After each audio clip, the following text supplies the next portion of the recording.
రాజులకు రాజు ప్రభులు ప్రభు అయిన యేసుక్రీస్తు నామమున మీకు శుభములు. ఈరోజు దేవుడు మనకు అనుగ్రహించిన వాక్య ధ్యానము న్యాయాధిపతుల గ్రంథము 5వ అధ్యాయము 5వ వచనము. యెహోవా సన్నిధిని కొండలలో నుండి ప్రవాహములు వచ్చెను. ఇశ్రాయేలు దేవుడైన యెహోవా సన్నిధిని సీనాయిలో నుండి ప్రవాహములు వచ్చెను. ప్రియులారా, ఈ వాక్య ధ్యానాన్ని మనం పరిశీలించినప్పుడు దేవుడు ఎక్కడైనా సరే మనకు ఆదరణనివ్వగలిగిన వాడు, ఎక్కడైనా సరే మనకు విజయాన్ని ఇవ్వగలిగిన వాడు, ఎలాంటి శత్రువులనైనా సరే మన ఎదుట అణచివేసేటువంటి వాడు. అలాంటి గొప్ప దేవుడిని మనము కలిగి ఉన్నాము. కాబట్టి నిజంగా మనము ధన్యులమే. అందుకే ఎల్లప్పుడూ ఆయనను మనము ఆశ్రయించాలి. దేవుని సన్నిధిని కొండలలో నుండి ప్రవాహములు వస్తాయంట. ఇశ్రాయేలు దేవుడైన యెహోవా సన్నిధిని సీనాయిలో నుండి ప్రవాహములు వస్తాయంట. మరి ఈ రీతిగా దేవుడు మనకు అనుగ్రహిస్తూ ఉన్నాడు. ఎక్కడైతే మరి కొండలో నుండి ప్రవాహములు, కొండ అంటే ఏంటి? బండ నుంచి నీళ్లను ఇవ్వగలిగినటువంటి శక్తివంతుడు ఆయనే. మరి ఇశ్రాయేలీలకు కూడా ఆ యొక్క అరణ్య మార్గంలో ఆయన అదే రీతిగా బండ నుండి త్రాగటానికి నీళ్లు అనుగ్రహించినాడు. మరి అలాంటి కొండలలో నుండి ప్రవాహములు వస్తాయంట. దేవుని సన్నిధానములో ఉంటే ఎలాంటి కఠినాత్ములైనా సరే కరుణామయులుగా మారతారు. ఆ హృదయాన్ని ఆయన మారుస్తాడు. వారికి మారు మనస్సును ఆయన అనుగ్రహిస్తాడు. కాబట్టి దేవుని సన్నిధానములోనే ఏ వ్యక్తి అయినా మారతాడు.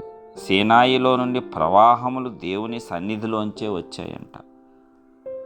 మరి సీనాయి పర్వతాన్ని సమీపించటానికి మోషే తప్ప ఇక ఏ జనులు కూడా తాకలేనంత భయంకరంగా వారు చూచి, దేవుడు అక్కడ ప్రత్యక్షమైనప్పుడు ఉరుములు మెరుపుల్లో మేఘములలో వారందరూ కూడా భయపడి మోషేతో, నీవు మాతో మాట్లాడు, మేము వింటాం, మేము బ్రతుకుతాం, దేవుడు మాతో మాట్లాడితే మేము చచ్చిపోతాం అన్నారు. అంటే దేవుని యొక్క శక్తి అంత గొప్పదైతే అలాంటి దానిలో నుండి కూడా ఆయన ప్రవాహములు పంపిస్తూ ఉన్నాడు.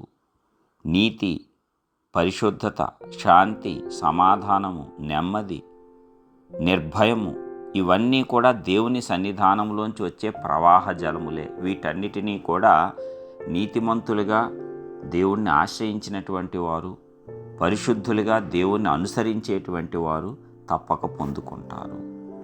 కాబట్టి మనమందరము ఆ నీతి, ఆ పరిశుద్ధతను కాపాడుకొని ముందుకు సాగిపోవలసిందే. దేవుని సన్నిధానంలోంచి మనము ముందుకు కొనసాగవలసిందే. ఎల్లప్పుడూ దేవుని సన్నిధి మనకు తోడుగా ఉన్నప్పుడు మాత్రమే ప్రతి విషయంలో మనము సమృద్ధిగా ఉంటాము.